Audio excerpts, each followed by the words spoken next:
Hey y'all, hey, welcome back to Truth, Trust, and Trajectory with your girl Shakim B.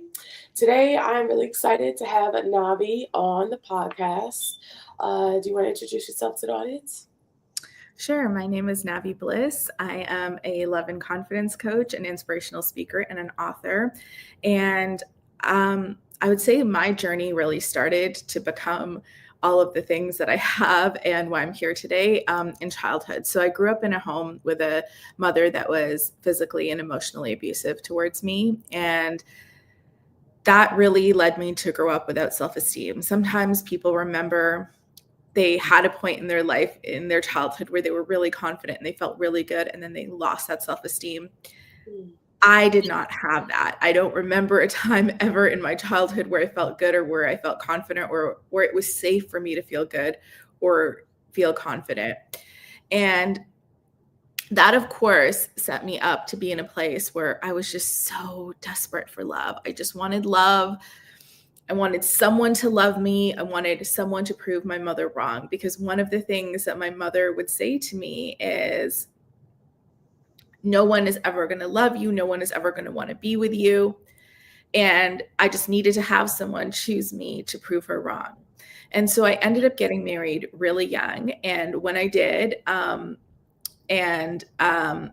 husband chose me, it made me feel like, okay, now I matter because someone chose me. I've proven my mother wrong, right? But the problem with outsourcing your self-worth is that you put all the power in someone else's hands and you give someone else the power to dictate your worth, right? And my ex-husband ended up having a child with somebody else while we were married, and that marriage ended up falling apart. And when that happened, say my self-esteem had been at a negative 100, it plummeted maybe down to a negative 200, negative 1,000 even, because instead of proving my mother wrong, that whole situation ended up proving my mother right? Because it was now, see, I tried to find somebody to choose me, to love me, and that didn't happen. And that just means that I'm so deeply unworthy. And of course, that just made me more desperate for love, right? And sent me searching for love in even worse relationships. And I ended up into domestic violence relationships back to back. I got out of one and then walked directly into the next one.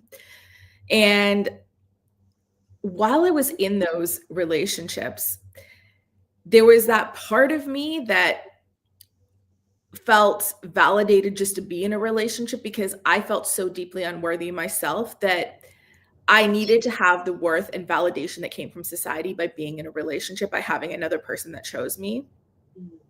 But I also knew there was a small part of me that knew that that wasn't okay, right? Because that wasn't what love was. Because I would have this little voice inside of me screaming, well, first it was whispering, this is not what love is. This is not what it's supposed to feel like. This is not what it's supposed to feel like. And by the time that I got to the end of that second domestic violence relationship, it was screaming at me. That internal voice was screaming at me, this is not what love is. This is not what it's supposed to feel like.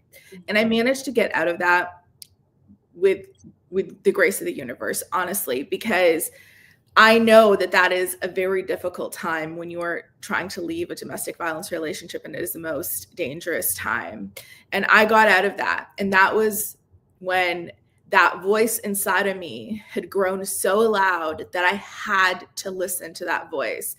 And I made a decision that I was not going to put myself in that situation again, because I realized that even though I felt so worthless and I felt so terrible, that being in a situation where I thought I was supposed to feel valued and I was supposed to feel like I mattered, and I wasn't being treated like that, made me feel even worse, right? And I had to choose myself. And I decided, I wasn't responsible for all of the things that had happened to me, but I was choosing them. And I had to make a choice to do something different. And I made a decision right there and then that even if it meant that I had to be alone forever, I was not going to end up in that situation again. And that set me on a healing journey of my own.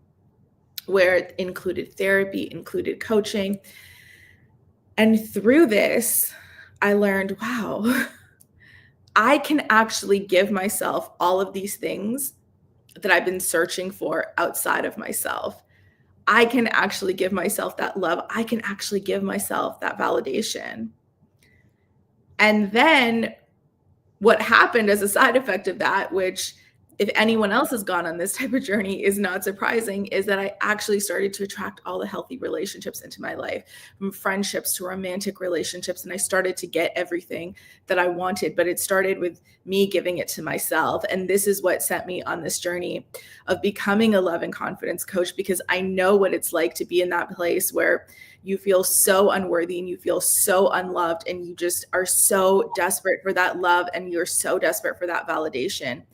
And I know what it's like to be able to give that to yourself and then be able to attract from that healthy place and to go into a relationship from a place of pure desire as opposed to need, and how that changes the relationship, the trajectory of that relationship.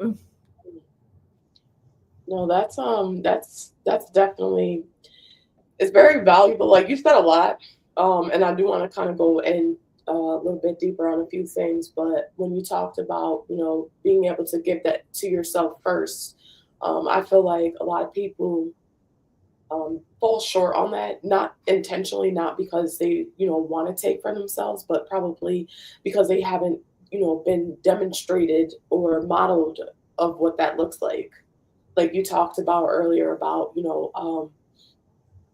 pretty much like your perception of love was based on that you got from your mom as a child, so we go on with that thought process as we get older, and so we don't know, like, hey, let me say no. Like, I think giving that to yourself is also like saying no to things that, don't align with what you want.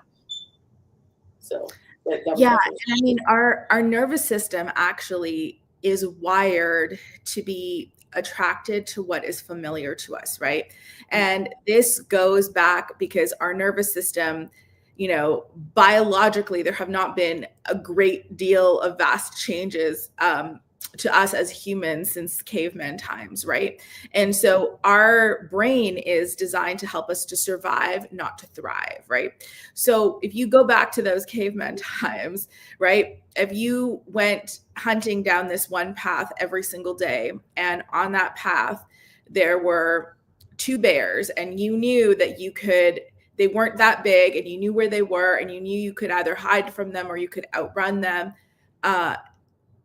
And then there was four other paths, and you didn't know what was on those paths, right? And maybe there were no bears, maybe there were bigger bears, maybe there were bigger obstacles, maybe there were bigger challenges. Because your brain is wired to help you to survive, it is going to take you down the path that you already know, because it knows that even though it's not necessarily the most amazing thing, you can survive that.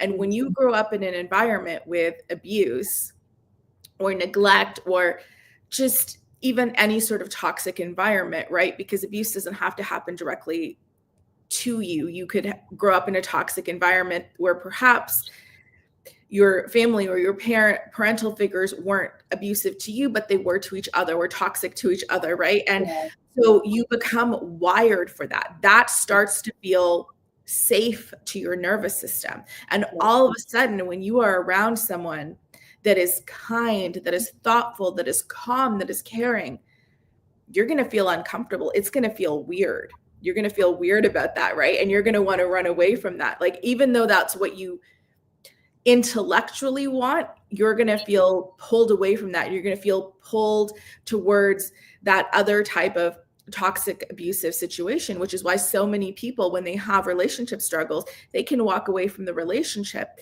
But if they don't go on this healing journey and learn how to rewire their nervous system, they're going to keep dating the same person again and again and again, just in a different body, because they're just getting pulled back to that. Yeah. No, I totally agree. It's repetition, and like, with the neuroplasticity, as people are starting to see, like, it's going they're learning a lot more about neuroplasticity and the fact that people are able to, like you said, like rewire their nervous system by choosing different things, right? But it comes with the awareness, right? Because it's going to feel uncomfortable to you, right? Like if no one has ever paid you a compliment, when someone pays you a compliment, it's going to feel weird to you. It's going to feel weird on many different levels. Also, if I tell you that you're beautiful and you don't believe that you're beautiful, right? Yeah. And then all of a sudden you're going to start to think either I'm manipulating you or you're going to think that there's something wrong with me, right? That Yeah. perhaps like my judgment is flawed because it's not in alignment with how you feel about yourself, right? Which is Mhm. the same would be true if you think that you're absolutely beautiful and stunning and I tell you that you're beautiful and stunning, right? You're going to be like, yeah, damn right. Like, oh. She gets it. She gets it, right? Yeah. Because what I'm saying is in alignment with what you believe about yourself, Mhm. right? And so this is how it has to start with us Wow. because we're I going to never project thought what we about that like believe that. with ourselves. Yeah. No, I never like thought about that. The way that you explained that was perfect because I feel like if someone like someone that's literally actively trying to work and change those things, like sometimes you need to know exactly like examples like that, for them for it to hit. But so that brings me to my next question. I was going to ask you, how do you define self love, and why is it such a critical foundation in your opinion for healthy relationships? So, how I describe self love is being in alignment with all of the parts of yourself. So, it's when parts of you are not battling with other parts of you.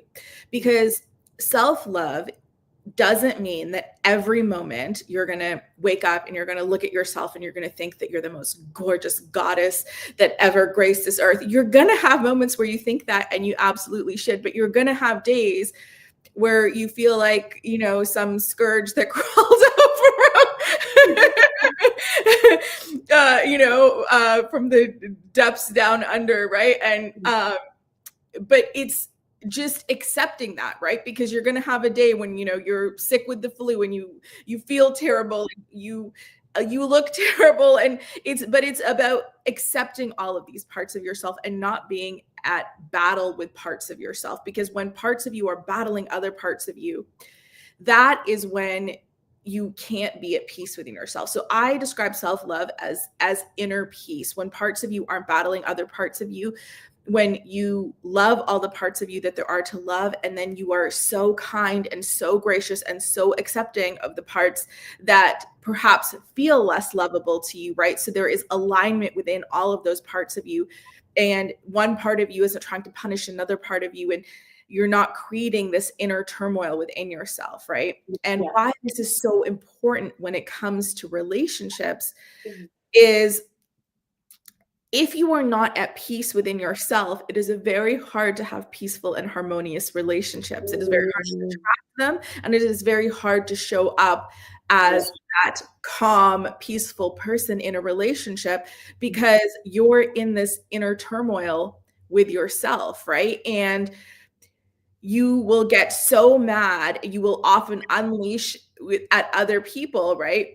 Because you don't want to face those parts of yourself, right? Like if I said something about your purple hair, that isn't going to trigger you. That isn't going to affect you. But you're just going to think I'm crazy because you know that you don't have purple hair, right? Like Right.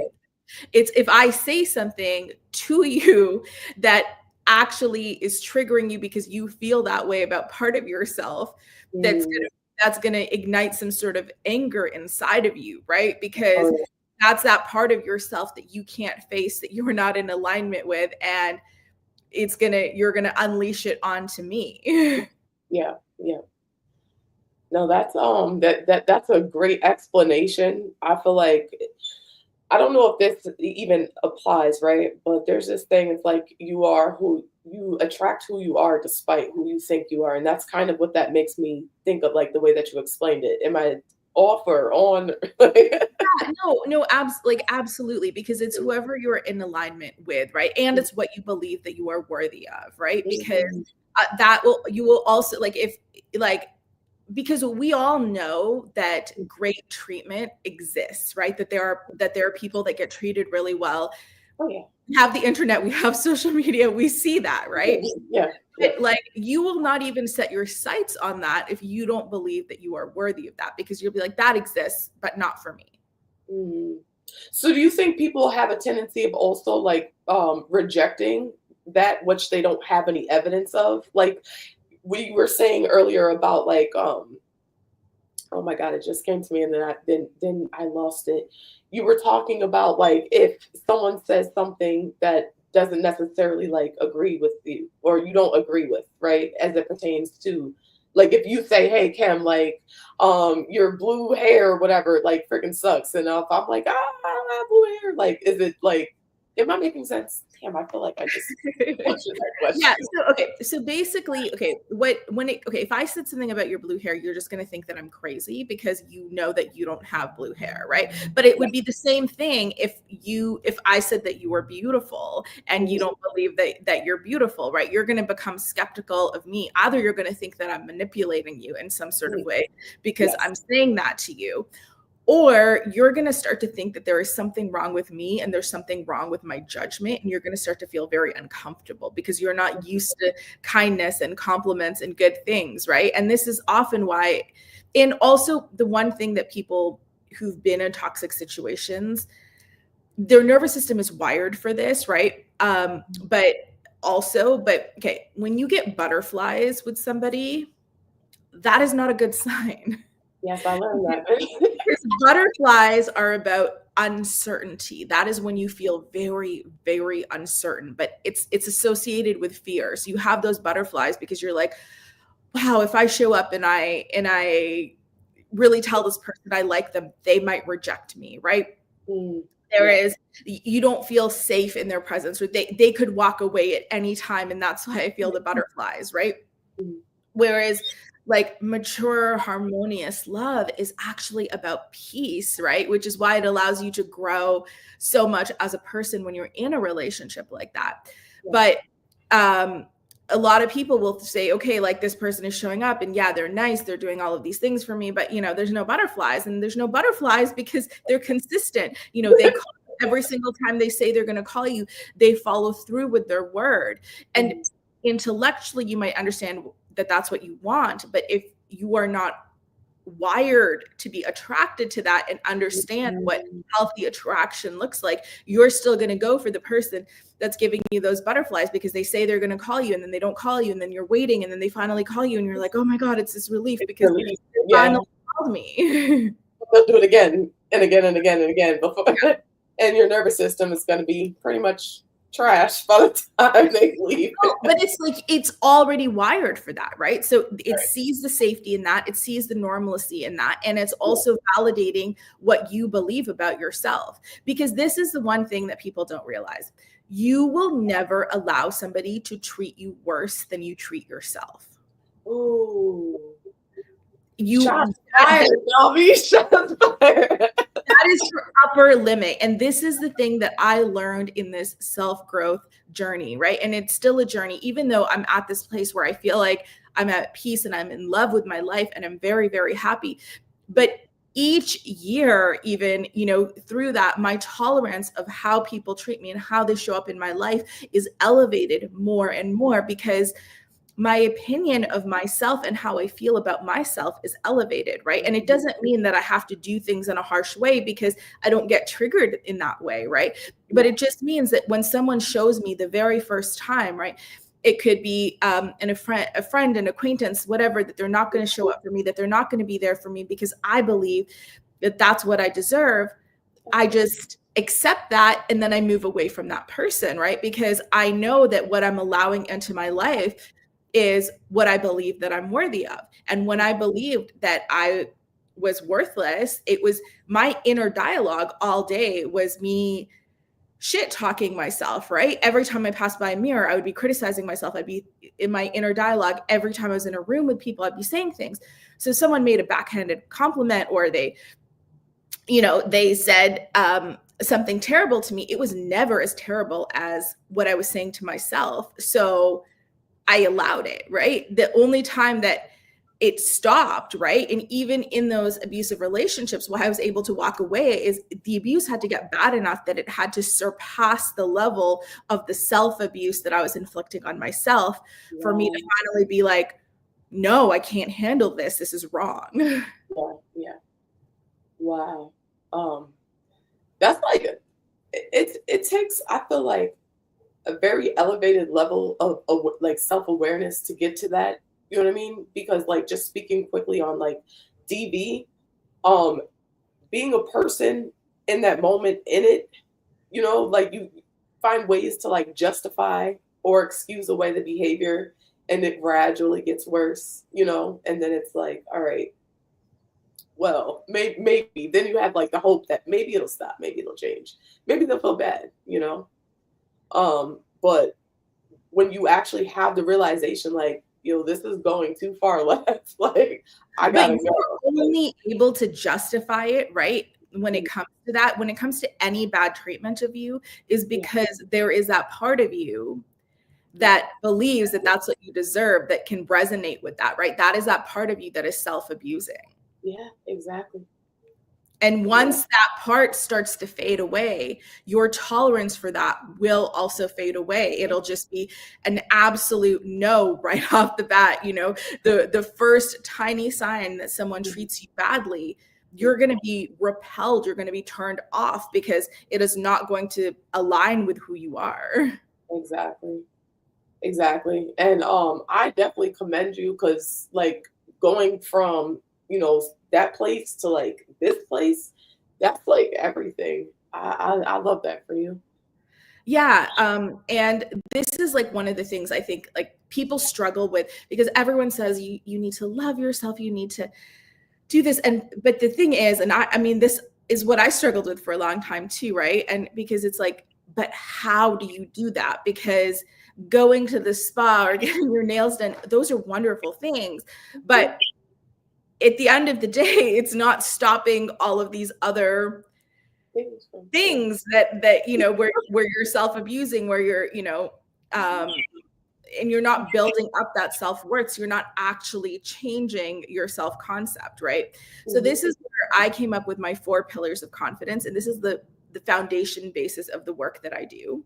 So the first pillar of confidence, so this really helps you to be in a place where, because you're not going to step in, like if you're in this place, let's just say, where you hate the way that you look, and when you have low self-esteem, that's usually a place where people start, right? You're not going to walk in and say all these affirmations and all of a sudden change that. Not that there's absolutely anything wrong with affirmations, it's just that those affirmations are going to feel so terrible to you. You might do them for one day, you might do them for 2 days, and then you're going to stop, right? And it's not going to change that. So you have to start by changing other things. So my first pillar of confidence is to live your values. And most people think, okay, yeah, I'm already living my values. Why are you telling me this, right? But they're actually not taking the time to do an inventory of their values, and seeing. And where people get hung up is that they have values that are in conflict with other values that they have, right? And this creates misalignment within yourself. And this is a great place to start, because this is usually an area where people will have less resistance to filtering out and doing the work. And as they create alignment, as you become someone who lives your values, then you start to become someone who starts to like yourself, who starts to love yourself, right? So an example of values that can be conflicting, right, is, okay, you value success, and you value like financial success and getting ahead, and then you also value fun and freedom in your life. And the story that you have, so those things are in conflict, right? Because if you're chasing success and financial freedom, and then you are wanting other, like just time freedom and fun in your life, those values are in conflict, right? So either when you're having fun, you're getting angry at yourself because you're having fun and you're not going after that success, right? So you're beating yourself up in that way. Or when you're going after the success, there's that part of you that's getting mad at yourself because you're not having any fun and you're annoyed with your life, right? Exactly. So oftentimes it is the story that we have that we've created about things, right?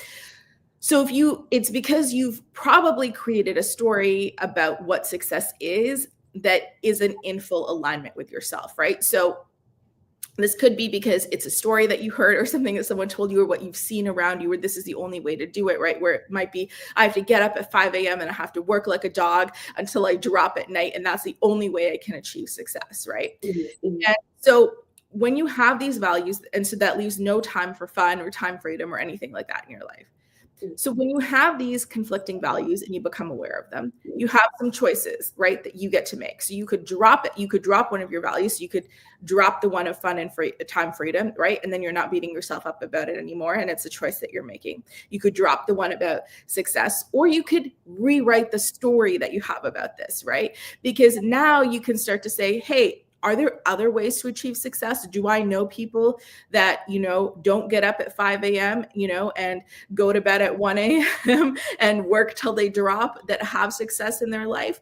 Okay, now that's some evidence. Maybe I can try pursuing it in a different way. Maybe I can try incorporating this fun into my life and know that as I'm building my life, I have to like all of the pieces of my life. Otherwise, I'm not going to be interested in building it, or I'm just going to be in this place where I'm constantly at battle with myself and I'm not able to love myself, right?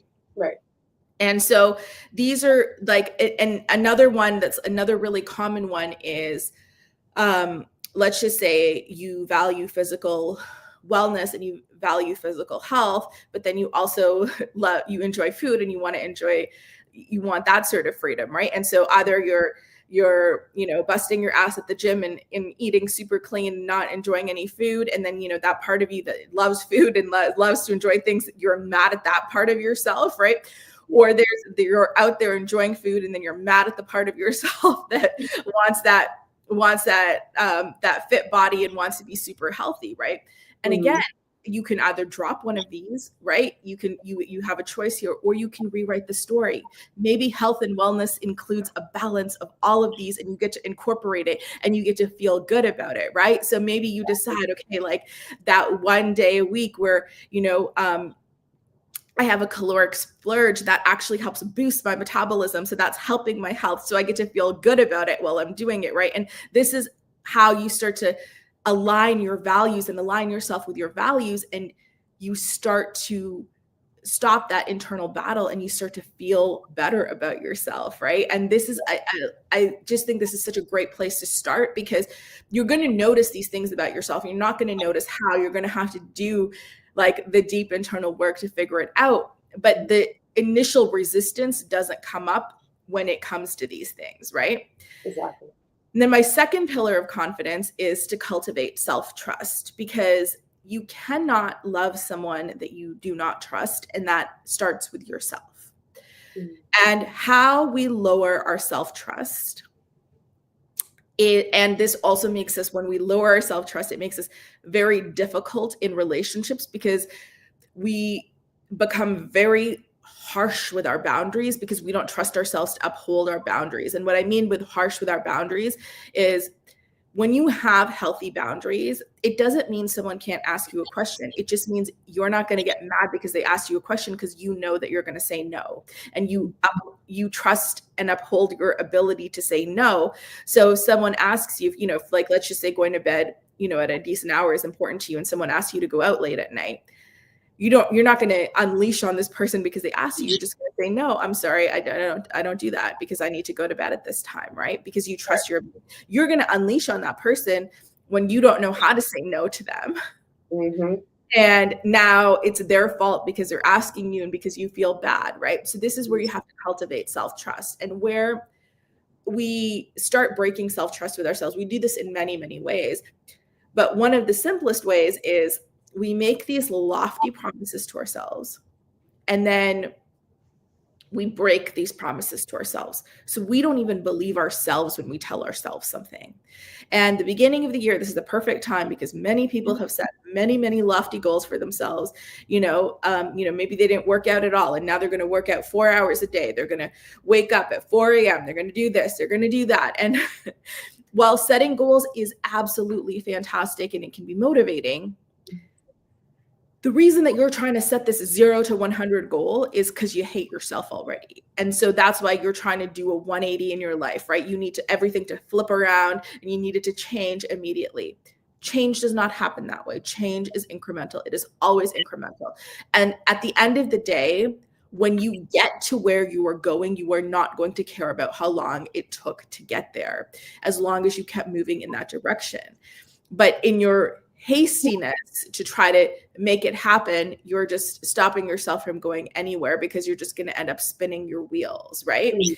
So a lot of times it's just getting real with yourself and making promises and following through, right? So if you haven't worked out before and you want to get in shape, so maybe you're not going to set the goal of working out 4 hours every day, because that's a lot. It doesn't mean that even if that is something that you ultimately want to do, that you can't. Maybe you start with, I'm going to do 10 minutes of exercise every single day. And you know that even if you have a morning where you're running late, you can fit in that 5 minutes, you can fit in that 5 minutes before bed. It's a promise you can keep to yourself, and you can feel good about it, and you can feel accomplished. And every time you keep that promise to yourself, you start to trust yourself more, and your self-esteem starts to rise. Every little tiny promise that you make to yourself, right? It could be, I'm going to drink a glass of water, and you drink that glass of water, and then you get to check that off, that either that physical checklist or that mental checklist. You get to know that you made this promise, you kept it, you start to trust yourself,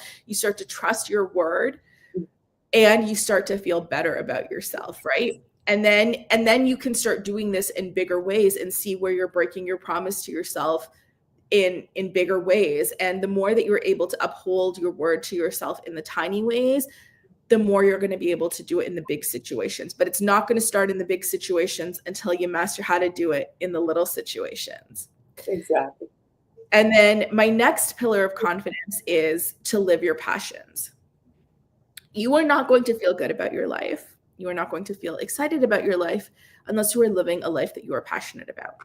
Now, I understand that not everybody gets to go to a job every single day that they are passionate about, that is their dream, which is okay. But you have to incorporate passion into your life in some way. And your passions are your passions. So they don't have to sound fun or amazing to me. They just have to be that way to you, right? So maybe your passion is needlework, right? And you love to do that. And you find a little bit of time every day to spend a little bit of time doing needlework every single day, right? Maybe it's learning to paint, or maybe it's playing a sport, or maybe it's, some sort of other passion project or goal or skill that you're trying to learn, or business you're trying to start, or whatever. But you incorporate this into your life. Because as you start to do this, you start to become more passionate about your life. You'll start to feel better about your life, and you will start to feel better about yourself and the conversations that you have. Have you ever had a conversation with somebody, even if it was about a topic that you were completely uninterested in, you knew absolutely nothing about, right? But they were so passionate and they were so interested, right? And they were talking about it. And it could have been the weirdest, nerdiest thing, but they're talking about it and they're lighting up. And how does it feel to be around somebody? It feels uplifting, right? You can feel like the glow come from their inside of them radiating out, and that makes them attractive, even if you're not really particularly interested in what they're interested in or what they're saying or whatever it is, right?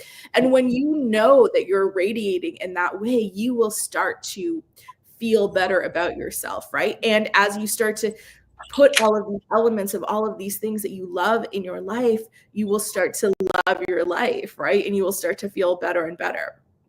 And then my last pillar of confidence is to practice loving kindness, right? And this includes in a few different areas towards yourself. So you have to do this every single day, right? So you have to do something for your mental well-being every single day. You have to do something for your spiritual well-being every single day. You have to do something for your physical well-being every single day. And you have to do something for your aesthetic well-being every single day. And why all of these matter is that all of these areas of our life matter, right? So for your mental well-being, this can be a variety of things. Maybe it is just taking 1 minute to meditate, right? Maybe it is going for a walk. Maybe you go to therapy. Maybe you have a coach. Maybe you journal. Maybe you do, but you do something that is realistic that you can incorporate every single day. And it's a habit. And as you place this habit, you are signaling to yourself, you are committing to yourself that your mental well-being matters. As you instill this habit into yourself, you start to believe that your mental well-being matters, and you will put yourself in situations and with people that also value your mental well-being. Same thing with your spiritual well-being. If you participate in a religion, you can do things related to that. If you don't, it could be connecting with nature. It could be really anything that reminds you that you are part of a bigger universe at play, right? Because this helps you to see in those moments where your problems seem insurmountable, you will see that how small you are. You're just like this dot on this planet that's circulating in this vast universe, right? Even if it's just connecting to that, it'll remind you that your problems aren't as significant as they are. But it'll also, in the moments that you are feeling alone, help you to remember that you are part of this vast ecosystem, and there are other people and other things that you are connected to and how you matter, right? And that's why doing something for your spiritual well-being is important, right? Doing something for your physical well-being, right? This is important because if you don't feel physically well, you are not going to feel great and you're not going to feel confident, right? And again, it doesn't have to be something crazy or insurmountable, right? You could start by just drinking a glass of water every day when you wake up, right? And this is the thing that you do. And it's a sign that you're saying, okay, I care about my body. I want to hydrate myself. This is something that's important to me. And it's, again, this habit that you're instilling, this time that you're taking to do that, that's showing yourself that you value yourself in that way. And then the last one is your aesthetic well-being. And this matters because a lot of people went through this during COVID, right? So you don't have to get glam and, do your full makeup and do all of this every single day, but you have to do something for your aesthetic well-being.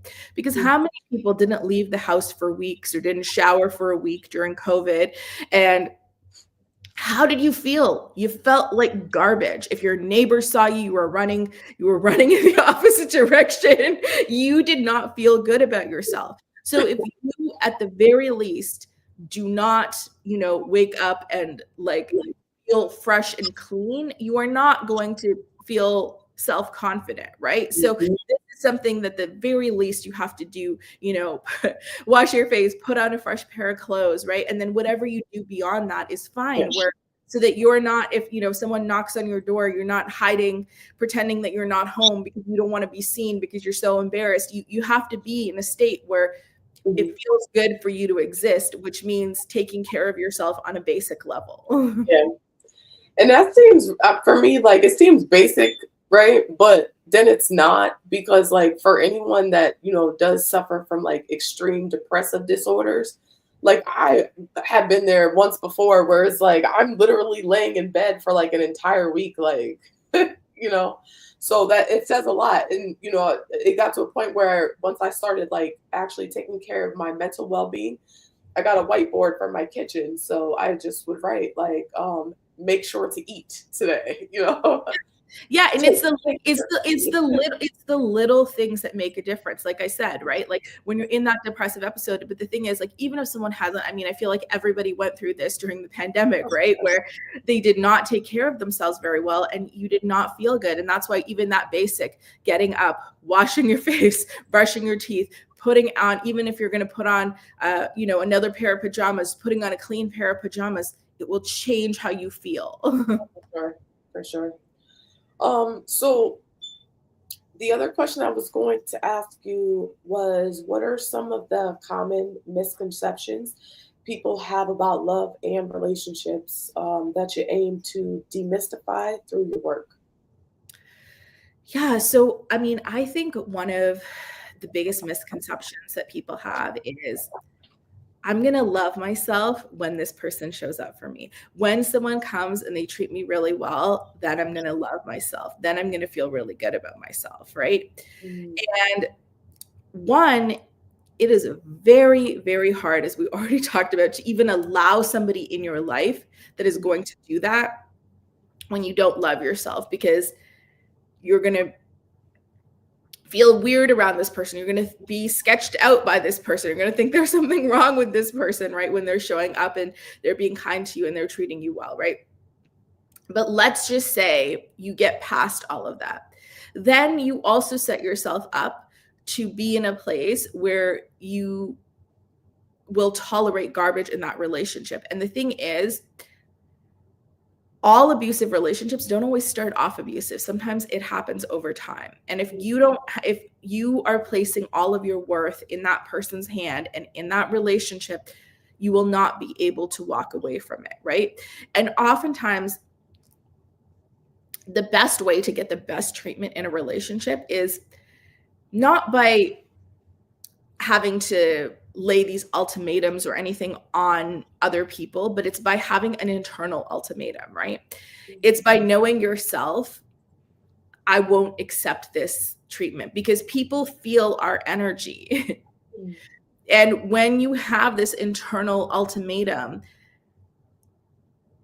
people will either, if they can't hold that, they will just leave, or they will like recognize that and they will show up differently and treat you differently, right? And this also where you'll see this, right? Where, you know, someone will have been with somebody and they were treated very poorly, and then they go with another person and that person is treated much better, right? And it is because of that energetic ultimatum that other person holds, that it's, I won't accept anything less than this.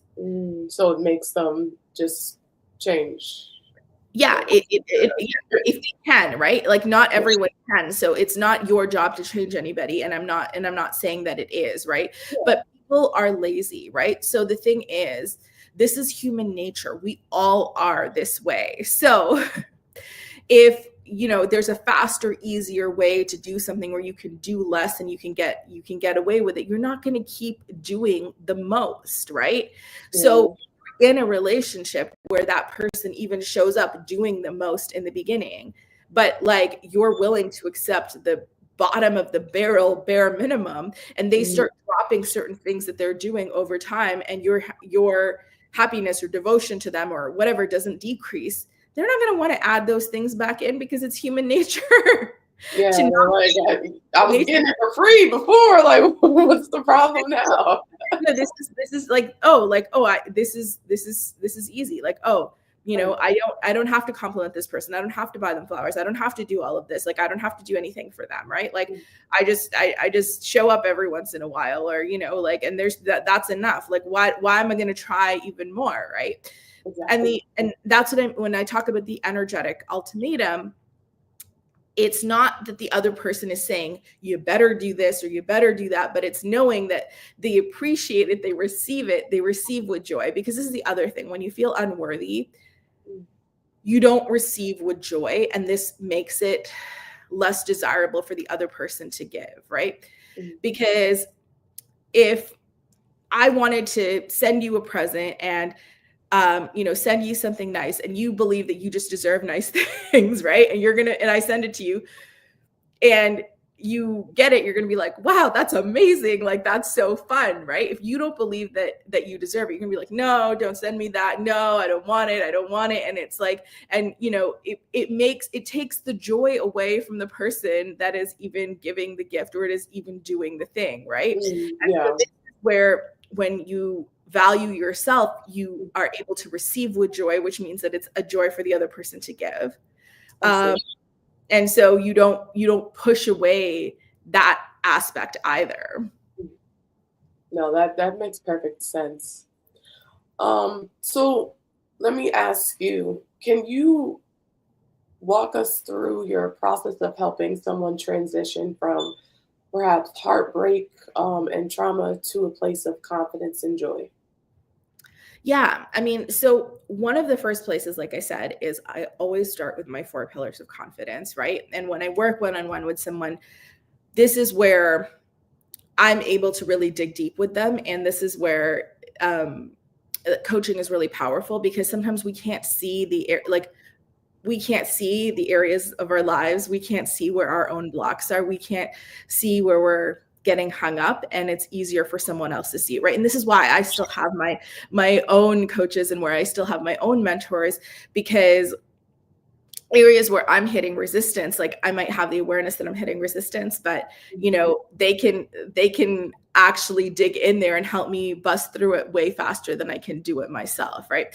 So I love to start there. And then there's a variety of different practices that I do with people. And this is sort of tailored to people because people come with different issues, right? So a lot of it also includes a lot of nervous system regulation work, right? So this is a variety of different things, of different tools that we use to do nervous system regulation. But that is a big part of the work that I do, because as you're working through this, stuff is going to come up. You're going to become dysregulated.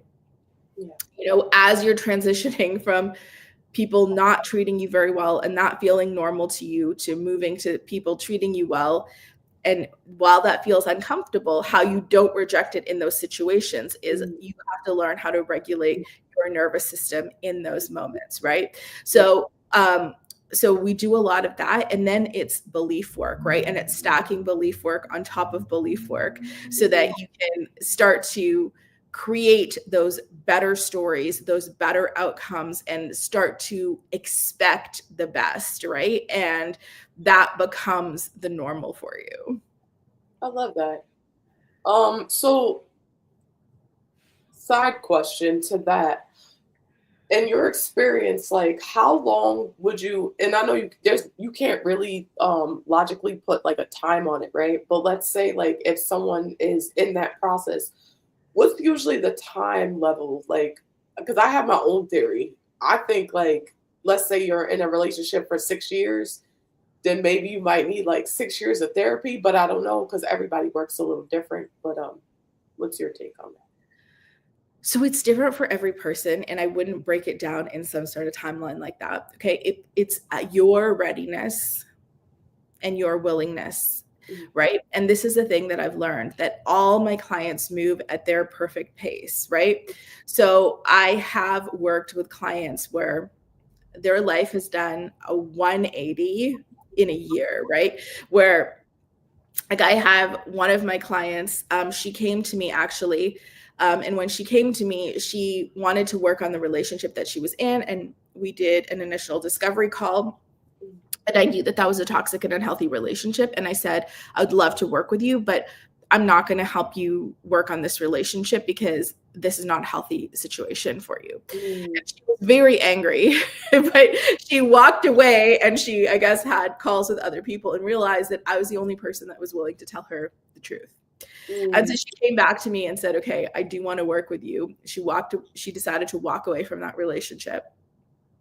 And she was at a place where she had done some work herself. She'd done other things already, and she was ready to dive in, right? Yeah. And basically, within 6 months of us working together, she met somebody, and within a year of that, they were engaged to be married. And they've been married ever since. And actually, when he proposed to her, it's a very romantic story. They're both in their 50s, and so if you're thinking I'm older, and it's never too late, okay?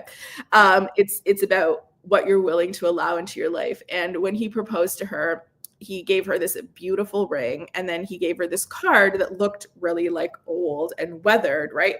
And then she's like, what is this? And then he explained to her that when he was a much younger man in his 20s, he'd been at a store and he'd been buying something for a friend's wedding, and then he saw this card, and it was like from a man to his wife. And when he saw the card, it was all of the qualities that he wanted in his future wife. So he bought it, and he saved it, and he saved it until he met her, because she was the first woman that embodied all of the qualities that he ever wanted in his future wife.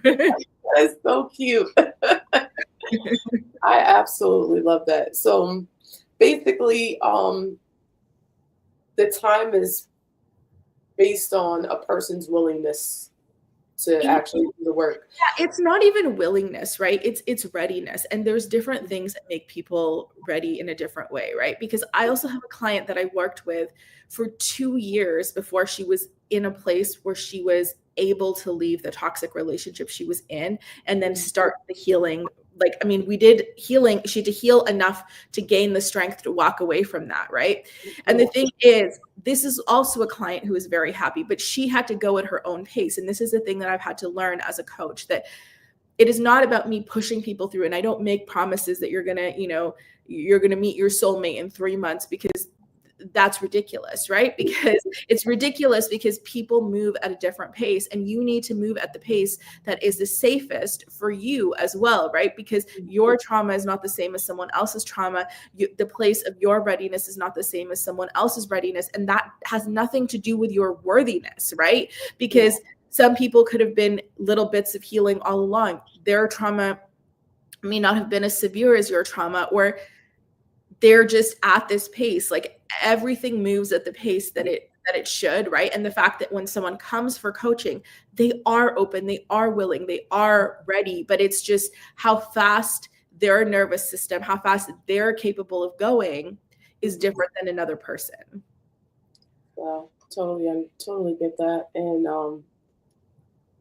okay, I'm gonna ask you one last question, and then actually, yeah, I'm gonna ask you a question first.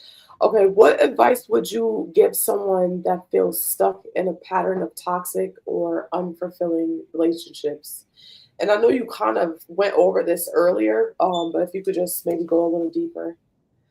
Yeah. Okay. So the first thing is, okay, if you're noticing that you have this pattern, this is good, because you have some self-awareness, right? And it's noticing that you have a pattern, and taking responsibility is really, really important. And the fact that you're noticing this is a really good sign, right? Then, in noticing that pattern, you can start to break down what part of you finds comfort in these relationships, what part of you feels safe in these relationships. And then ask yourself, what part of you would feel unsafe in a loving, kind relationship?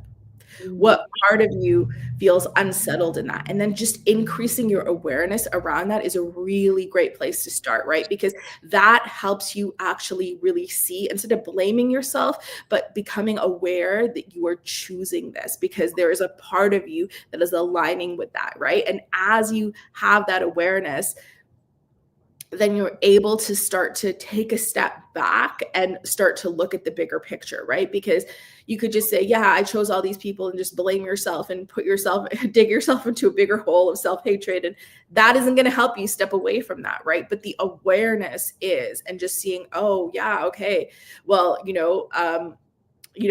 my mom or my dad or my parental figure used to treat me this way, and so when this person neglects me, it feels the same way, and there's a part of me that feels safe in that, right? And recognizing that part, and it feels weird to me when this happens, or when someone compliments me, I get very, very uncomfortable, and I need to take a step away, or I feel like I want to run away from that. Okay, so now you're recognizing, and you can take a step back, and you can see what is happening here. And it all starts with awareness, because all change starts with awareness. So anytime you have any sort of awareness, first you want to commend yourself, you want to congratulate yourself, because that's a starting point, and then it's digging deeper into that awareness. I love that.